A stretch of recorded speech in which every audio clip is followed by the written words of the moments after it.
Hello dear students, मैं doctor Shipra Verma स्वागत करती हूँ आपका अपने यूट्यूब चैनल ट्राइडेंट एजुकेशन में।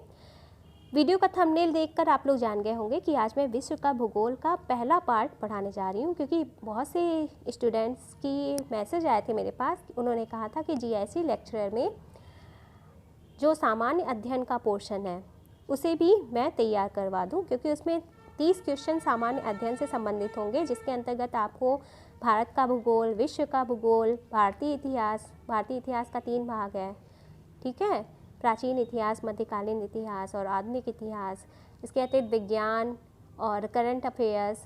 तो ये सब जितने भी जीएस के अंतर्गत जो पोर्शन है उससे संबंधित 30 क्वेश्चन आपके एग्ज़ाम में पूछे जाएंगे।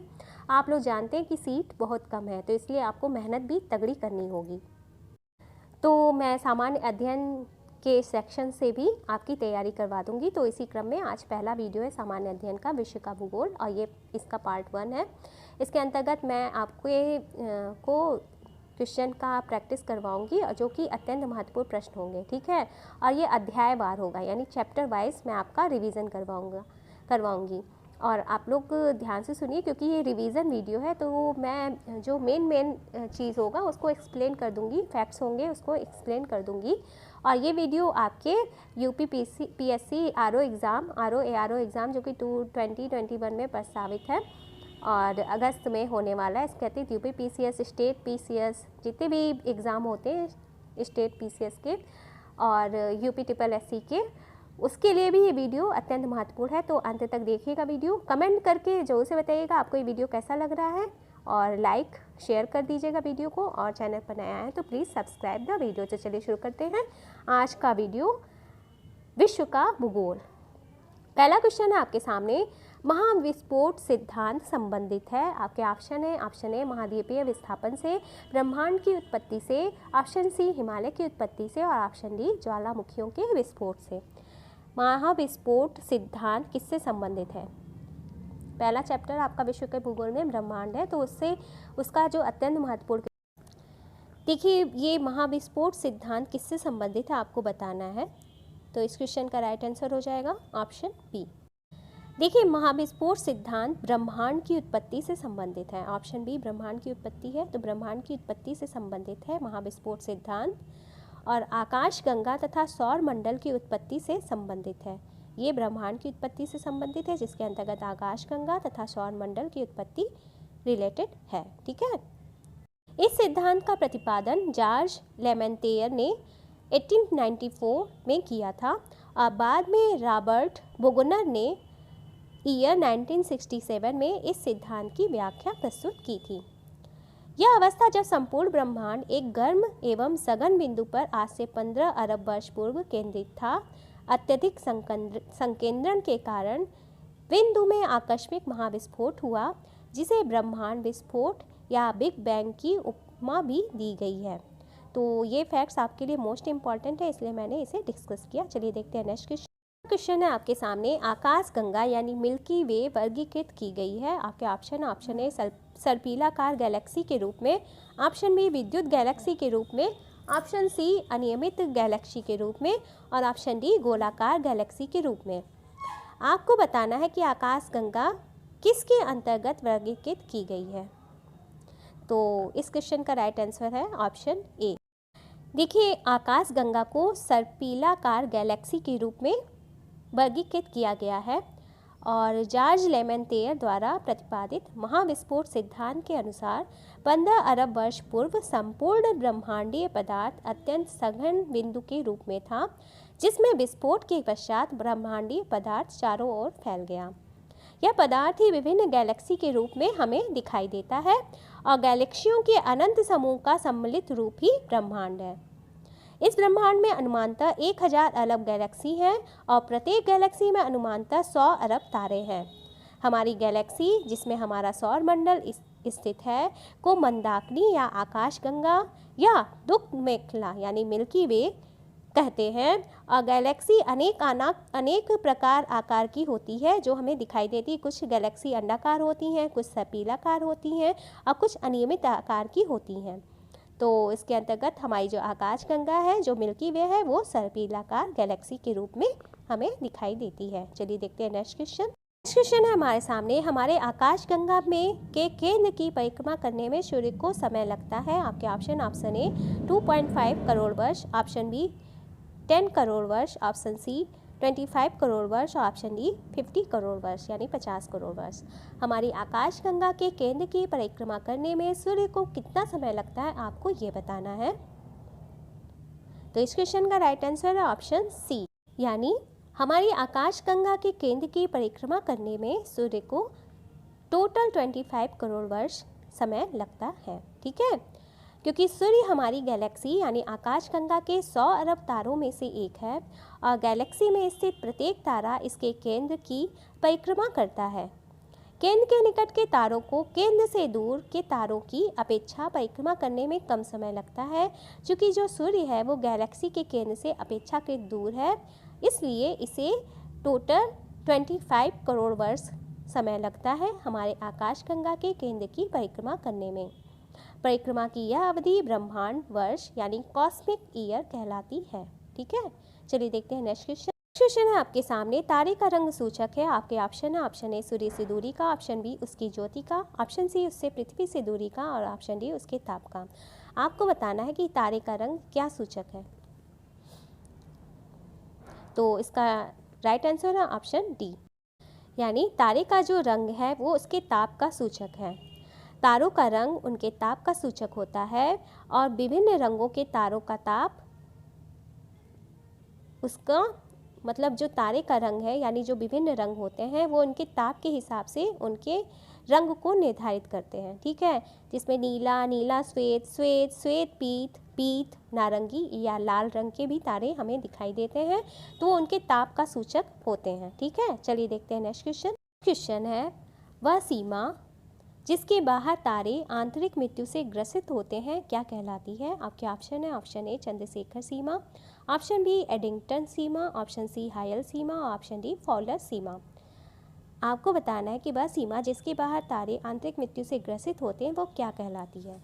तो इस क्वेश्चन का राइट आंसर है ऑप्शन ए, वह सीमा जिसके बाहर तारे आंतरिक मृत्यु से ग्रसित होते हैं वह सीमा कहलाती है चंद्रशेखर सीमा।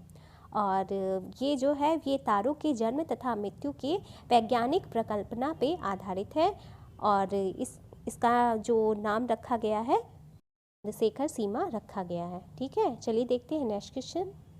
तारों के कारण घटित आकाशीय परिघटना कौन है। आपके ऑप्शन, ऑप्शन ए ओजोन क्षेत्र, ऑप्शन बी कृष्ण विवर, ऑप्शन सी इंद्रधनुष, ऑप्शन डी धूमकेतु।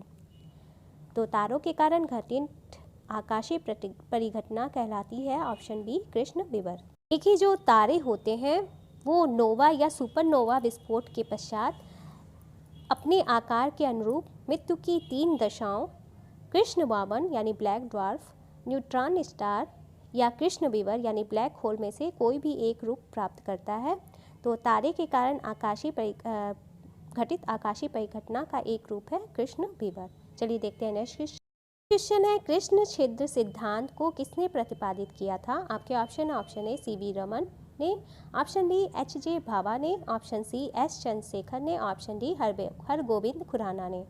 आपको बताना है कि कृष्ण छिद्र सिद्धांत को किसने प्रतिपादित किया था। तो इस क्वेश्चन का राइट आंसर है ऑप्शन सी एस चंद्रशेखर ने। देखिए, भारतीय भौतिकविद सुब्रमण्यम चंद्रशेखर ने 1930 में 1.44 सौर्यिक द्रव्यमान की वह सीमा निश्चित की थी जिसके अंतर्गत तारे श्वेत वामन बनते हैं और जिसके ऊपर के अवशेष द्रव्यमान वाले तारे न्यूट्रॉन स्टार या कृष्ण विवर या ब्लैक होल के रूप में परिवर्तित हो जाते हैं। और आप लोग ये जान लीजिए कि 1.44 सौर्यिक द्रव्यमान की चंद्रशेखर सीमा नोवा या सुपरनोवा विस्फोट के बाद बचे अवशेष तारे के द्रव्यमान से सुनिश्चित होती है। चूँकि इसका प्रतिपादन चंद्रशेखर ने किया था, सुब्रमण्यम जो चंद्रशेखर ने किया था 1930 में, तो इसीलिए इन्हीं के नाम पर या इन्होंने ही इस सिद्धांत का प्रतिपादन किया था और इन्हीं के नाम। नेक्स्ट क्वेश्चन है, कथन और कारण का है, असर्शन और रीजन का। कथन है, कृष्ण छिद्र यानी ब्लैक होल एक ऐसी खगोलीय अस्तित्व है जिसे दूरबीन से देखा नहीं जा सकता। कारण दिया जा रहा है कि कृष्ण छिद्र पर गुरुत्वीय क्षेत्र इतना प्रबल होता है कि यह प्रकाश को भी बच निकलने नहीं देता। आपके ऑप्शन है ऑप्शन ए तथा आर दोनों सही है तथा आर ए की सही व्याख्या है। ऑप्शन बी ए तथा आर दोनों सही है परंतु आर ए की सही व्याख्या नहीं है। ऑप्शन सी ए सही है परंतु आर गलत है। ऑप्शन डी ए गलत है परंतु आर सही है। आपको बताना है कि जो कथन और कारण है वो एक दूसरे के परिप्रेक्ष्य में क्या सिद्ध करते हैं। तो इस क्वेश्चन का राइट आंसर है ऑप्शन ए, यानी ए तथा आर कथन और कारण दोनों सही हैं तथा जो कारण है वो कथन की सही व्याख्या करता है। देखिए, जो कृष्ण छिद्र है ब्लैक होल को दूरबीन से प्रत्यक्षतः देख पाना संभव नहीं है क्योंकि अत्यधिक उच्च घनत्व के होने के कारण इसका प्रबल गुरुत्वीय क्षेत्र किसी भी प्रकार के विकिरण को यहाँ तक कि प्रकाश किरणों को भी इससे निकलने नहीं देता है। अंतरिक्ष दूरबीनों द्वारा ब्लैक होल की उपस्थिति का पता करके आसपास के पिंडों, तारों एवं गैसों के व्यवहार के द्वारा इसका पता लगाया जा सकता है। ठीक है, नेक्स्ट क्वेश्चन देखते हैं। नेक्स्ट क्वेश्चन है, ब्लैक होल अंतरिक्ष में एक पिंड है जो किसी भी प्रकार के विकिरण को बाहर नहीं आने देता।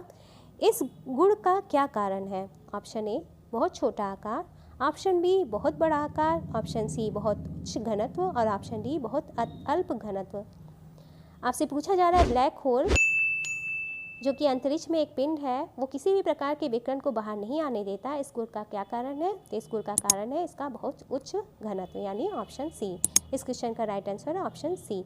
बहुत उच्च घनत्व के होने के कारण ये प्रकाश को भी निकलने नहीं देता है। ठीक है, क्वेश्चन है, ब्लैक होल की जानकारी सर्वप्रथम किसने दी थी? आपके ऑप्शन है ऑप्शन ए हरमान वांडी ने, ऑप्शन बी मेघनाथ साहा ने, ऑप्शन सी एस चंद्रशेखर ने, ऑप्शन डी जे बी नालिनकर ने।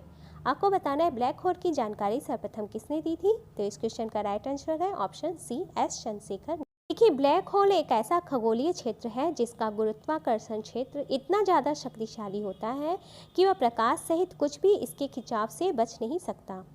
भारतीय अमेरिकी खगोलविद सुब्रमण्यम चंद्रशेखर सीमा के सिद्धांत का प्रतिपादन करने के लिए जो कि प्रसिद्ध है, और इस सिद्धांत के अनुसार सफ़ेद बौने तारे एक निश्चित द्रव्यमान प्राप्त करने के बाद अपने भार में और वृद्धि नहीं कर सकते, अंततः वे ब्लैक होल बन जाते हैं।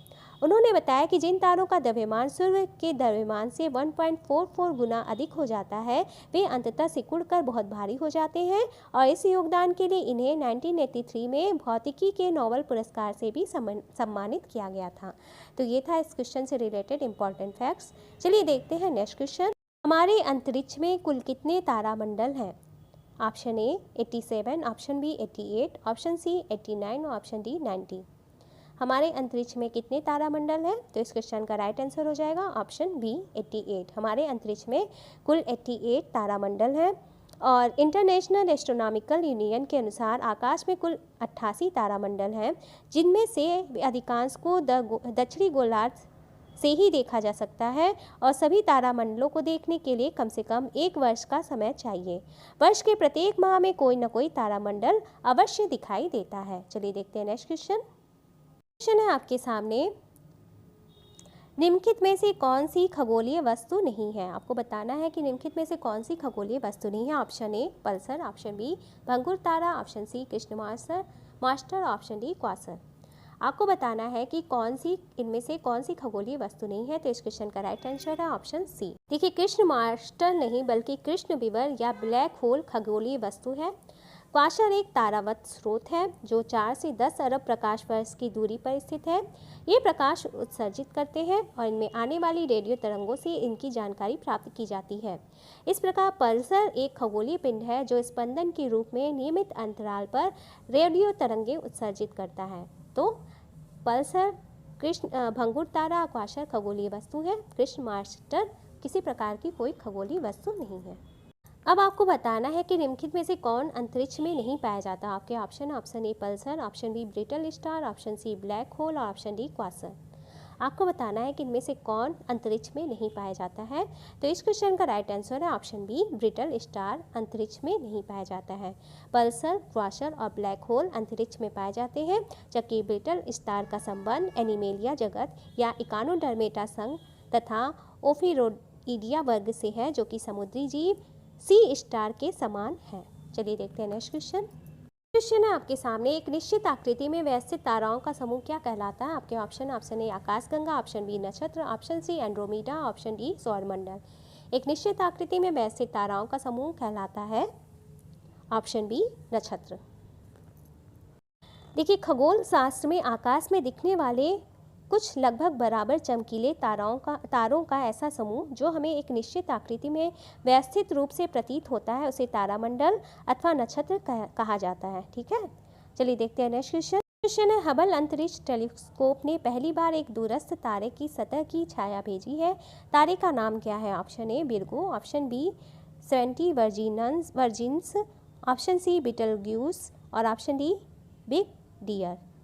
आपको बताना है बिग डिपर। आपको बताना है कि हबल अंतरिक्ष टेलीस्कोप ने पहली बार जो दूरस्थ तारे की सतह की छाया भेजी थी, उस तारे का नाम क्या था? तो इस क्वेश्चन का right answer option C Betelgeuse. Betelgeuse Orion तारा समूह का दूसरा सबसे चमकीला तारा है और यह पृथ्वी से 427 प्रकाश वर्ष की दूरी पर स्थित है। इसे सर्वप्रथम 1836 में सर जॉन हर्शल ने देखा था, किंतु वर्ष 1995 में हबल दूरबीन ने इसका चित्र खींचा था और सूर्य के अतिरिक्त किसी तारे का खींचा जाने वाला यह पहला चित्र था। तो डियर स्टूडेंट्स, ये था आज का प्रैक्टिस सेट। इसके अंतर्गत मैंने विश्व के भूगोल से संबंधित अत्यंत महत्वपूर्ण प्रश्न जो कि ब्रह्मांड चैप्टर से रिलेटेड हैं डिस्कस किए हैं। ये टोटल 15 क्वेश्चन है।